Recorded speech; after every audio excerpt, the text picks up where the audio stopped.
ikaze. Nitwa Kamanzi Axel, ndi umunyamakuru ubimazemo imyaka hafi 20. Hano kuri YouTube niyemeje kuba umufashamyumvire wawe, aho tuganira ibintu bitandukanye kuri iyi channel yacu yitwa Gahinga Harmony, nkakugezaho amakuru cyangwa se ubumenyi bushobora gufasha gukomeza kugira ubuzima buzira umuze.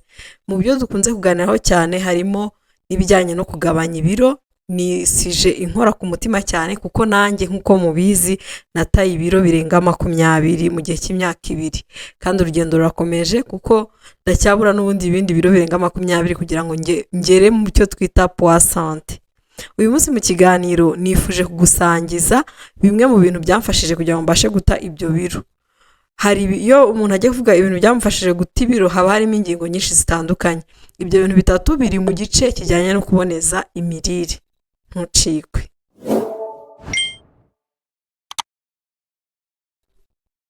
Kimwe mu bintu bitatu nshaka gusangiza muri iyi video cyamfashije guta ibiro birenga 20 no nkaba nkikigenderaho ni ukurya muri deficit calorique. Ahangaha umuntu abarya amakalori make ho gatoya ugereranyije n'amakalori umubiri wawe ukeneye kugira ngo ubashe gukomeza kubaho neza. Iyi deficit calorique nayikoze nkoresheje application nkuko nabibasobanuriye muri video ndibuze gushyira muri description igusobanura uburyo ushobora kwibarira iyo deficit calorique. Noneho kugira ngo mbashe kumenya amafunguro nariye niba koko ajyanye n'iyo deficit calorique, nabwo nakoresheje indi application yitwa Foodvisor, nayo narayibabwiye muri iyo video. Niho ninjiza ibyo kurya nariye kugira ngo menye ingano yabyo. Ibyo kugira ngo menye ingano yabyo nabwo biba bisaba ko nkoresha umunzani. Mfite umunzani wo mu gikoni wandi upima amagarama, nkapima ibyo ndiye hanyuma nkabishyira muri application ikambwira niba ntarengeje urugero. Uri kubyumva gutya uri kumva ari amahamba, ariko ni ngombwa kubikora igihe uhisemo nyine gukora nkuko nabigenje. Ni ngombwa kubikora kuko iyo umaze kumenyera hari n'igihe upimisha ijisho ugahita umenya uko bimeze, cyangwa se ukagera ukamenyera ntagire n'ikintu na kimwe wumva bigutwaye, kubera yuko erega umuntu abarwaye.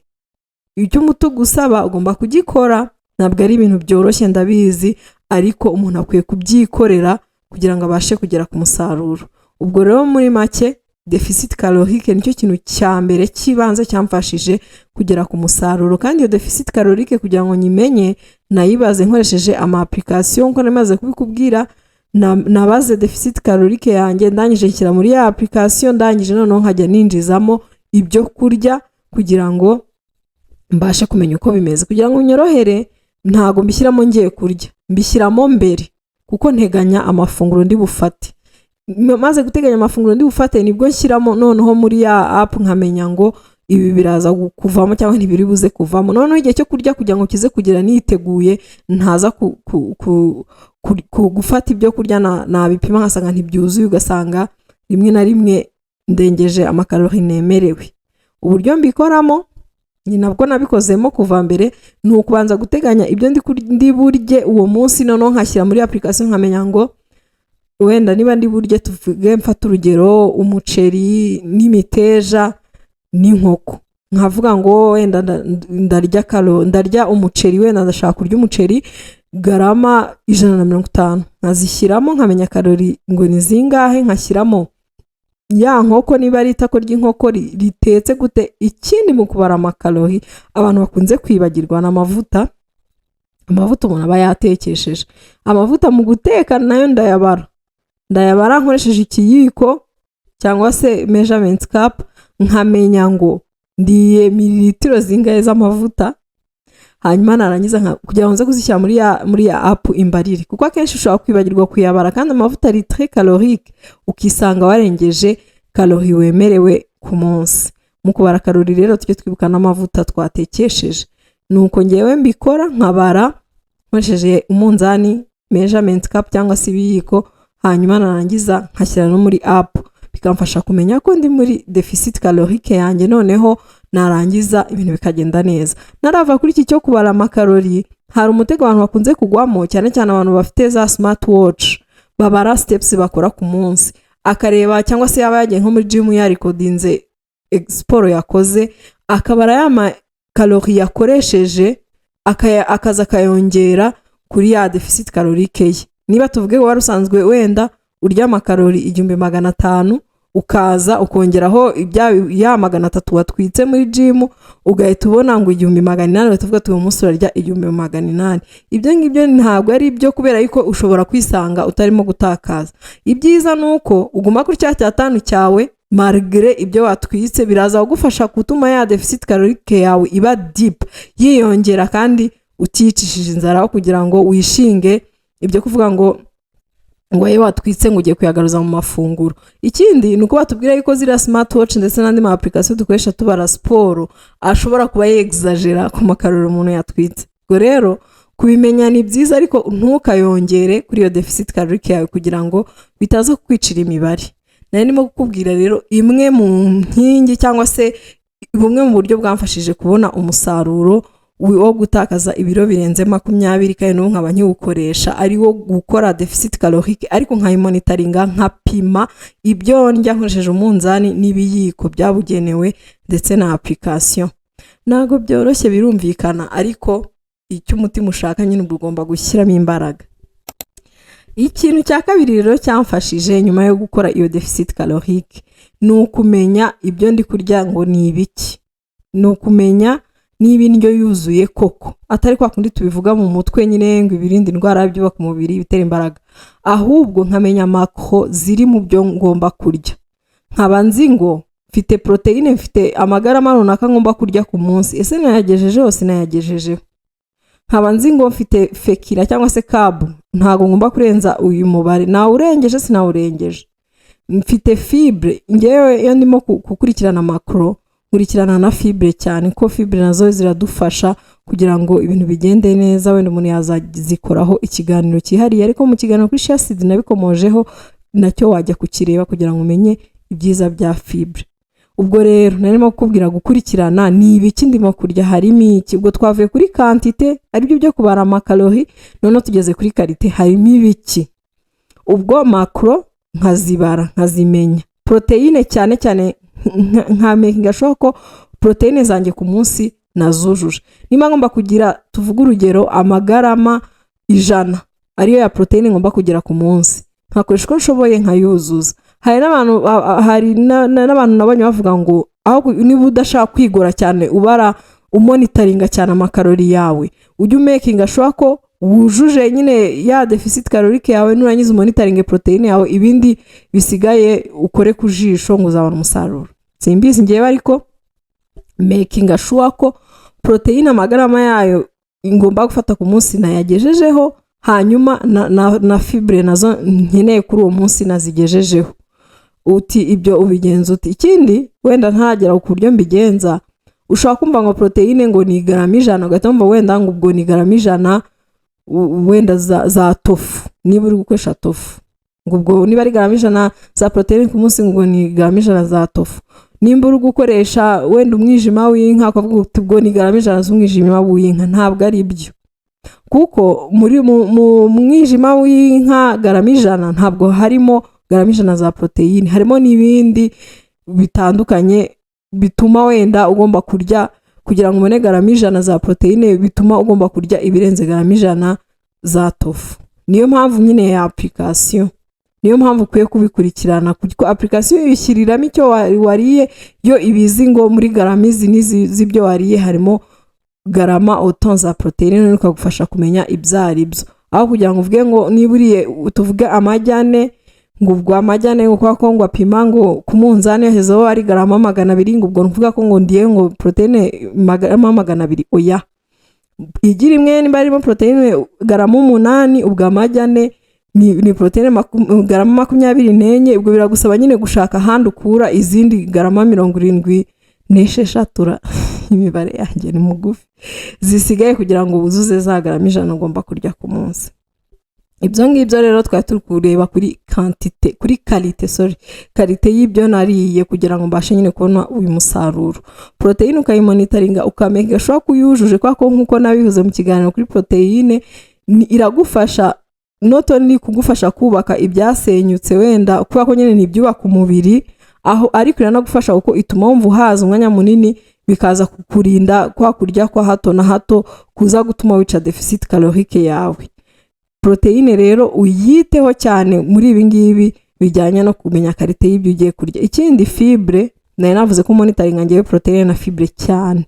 Fibre akenshi hari igihe bayivuze nyine twumva imboga, nibyo imboga zirimo fibre ariko ntago zirimo fibre nyinshi nko tubitekereza, biterwa n'imboga izo arizo.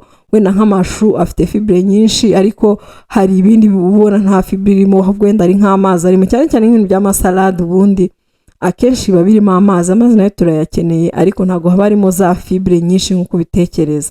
Niyo mpamvu ukwiye gukoresha iyi app runaka, ntago ari hamwe gukoresha nk'iyo nkoresha ko app ni uruhumbirajana, ariko ukamenya ngo nariye fibre zingana iki. Niba wiyemeje wenda kuvuga ngo ntago nzajya munsi ya garama 30 ku munsi, ukabikurikirana. Icyo kurya nawe ngewe kimfasha gutuma fibre zuzura vuba kandi bitangoye, nta kindi kintu kidasanzwe nongeyemo ni ibishyimbo. Ibishyimbo buriya bifite fibre nyinshi kabisa, birafasha, ariko nukubyitondera ko bifite carb nyinshi, nukubikurikiranira hafi kugira ngo utaza kubirenza ukisanga wariye carb irengeje wari ukwiye kurya. Ariko ibintu by'ibishyimbo nibisa nabyo kabisa ni shwadiri kubijyanye na fibre. Hanyuma ubwo wabona wenda uwo munsi utari burye ibyo kurya birimo fibre nyinshi, ukitabaza utubuto seeds nka za chia seed cyangwa se flax seed cyangwa se za psyllium. Ni inyunganiramirire zishobora kugufasha kugira ngo ugere ku kigero cyawe cya fibre cy'uwo munsi. Ngewe rero muri make ikintu cyamfashije cya kabiri, nyuma yo kumonitoringa quantité y'ibyo ndya nkarya ingano yagenwe muri deficit calorique, nanamonitoringaga ibigize cyangwa n'ubu ndabikora ibigize ibyo ngiye kurya kugira ngo ndebe niba karite nshaka irimo, by'umwihariko proteine kugira ngo nuzuze izo ngomba gufata ku munsi, ndetse na fibre kugira ngo nuzuze izo mfata ku munsi. Ubwo mba no kureba n'amavuta niba uyafata cyangwa se niba ntayifata, kuko abantu benshi batekereza yuko kuba umuntu wenda arimo muri gahunda yo kuboneza ibiro ubwo amavuta yigizayo, ariko ntabwo ariko bimeze. Hari ingano runaka uba ukeneye ku munsi, ntabwo ari menshi ariko ugomba kuyafata kugira ngo ibintu bigende neza. Narabisobanuye mu kiganiro ku bijyanye n'amavuta, nacyo wagenda ukakireba. Dukomeje rero ku kintu cya gatatu. Ikintu cya gatatu rero nakubwiye ko abantu benshi batakitaho, ariko kiriya ni ikintu cy'ingenzi cyane, ni uburyo ufatamo ayo mafunguro, igihe timing ufatiramo ayo mafunguro bigira impact cyangwa se bigira ingaruka cyane kugira ku musaruro uri bubone. Ngewe murabizi nkora intermittent fasting, jeûne intermittent, kuvuga hari igihe runaka mara ntari narya none nkaza kurya mu gihe runaka cyagenwe.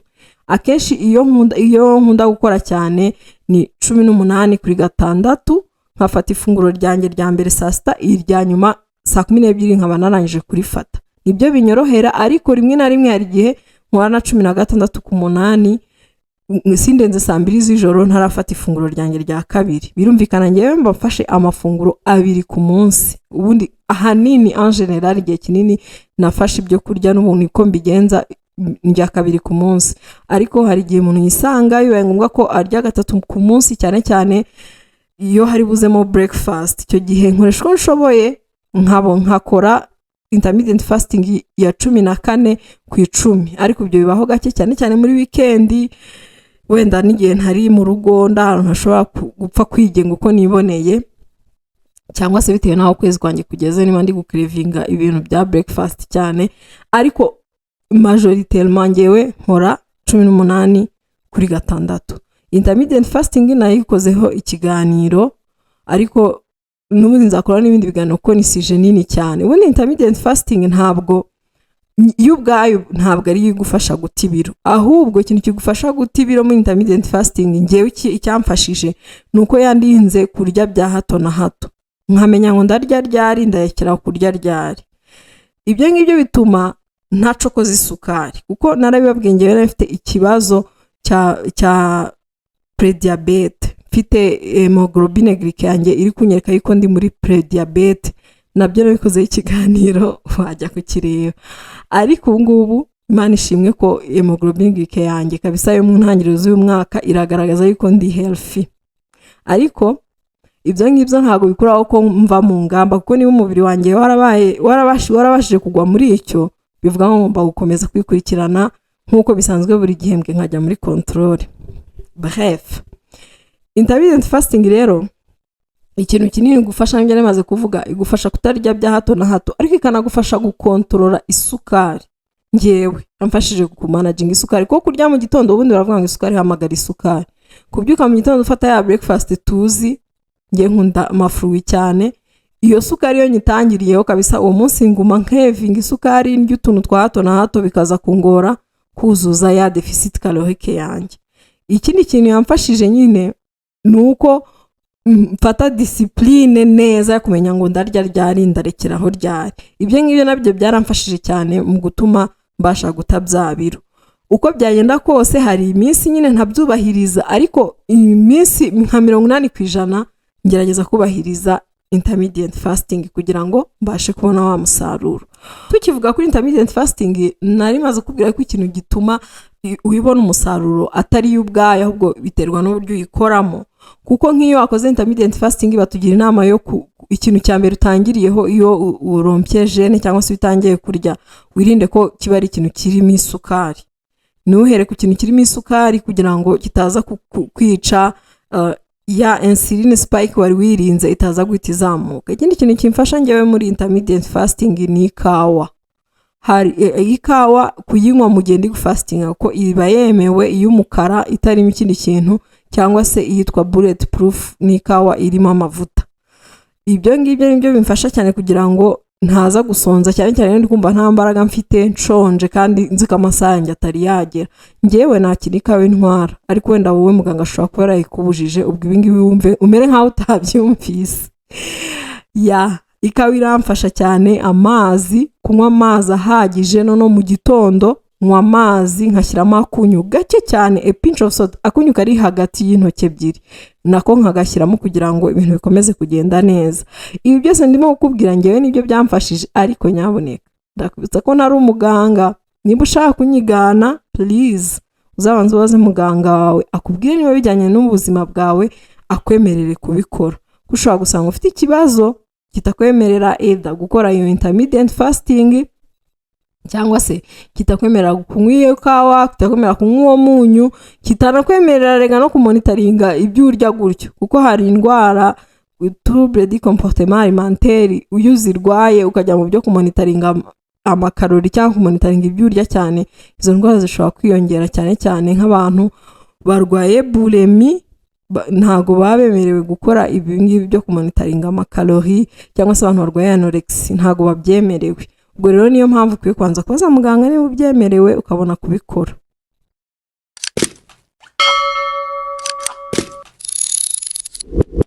Tugeze ku musozo w'iki kiganiro, narimo nkubwira bimwe mu bintu bitatu byamfashije mu gutakaza ibiro, nkata ibiro birenga 20, ariko ibyo bintu nakubwiraga byari byo mu nkingi y'imirire iboneye, aho nakubwiye yuko ngewe na monitoringaga amakalori, nkamenya quantité y'ibyo ndiye, ariko kandi nkanareba ibyo ndiye ni ibiki, nkareba macro na micro zirimo niba zijyanye n'ibyo nkeneye, proteine zimeze zite, fibre bimeze bite, ibi byose nkabikurikirana. Ikindi kintu kimfasha ni intermittent fasting, kugira igihe runaka ndira n'igihe mpagarikira kurya. Ibi ni byo bintu by'ingenzi cyane byamfashije kugira ngo mbashe kubona umusaruro, ariko hari n'ibindi. Niba wakunze ibyo twaganiye muri iki kiganiro, kanda like, sangiza abagenzi bawe iki kiganiro ndetse nica no kugira ngo ibyo tuganira bigere kuri menshi. Niba hari igitekerezo wifuza kuduha cyangwa se inyunganizi, utwandikire muri comment. Niba udukurikiye ukaba utarakora subscribe, ndakwinginze ndagusabye kora subscribe kugira ngo umuryango wacu waguke, ubutumwa bwacu bugere kuri benshi. Murakoze cyane.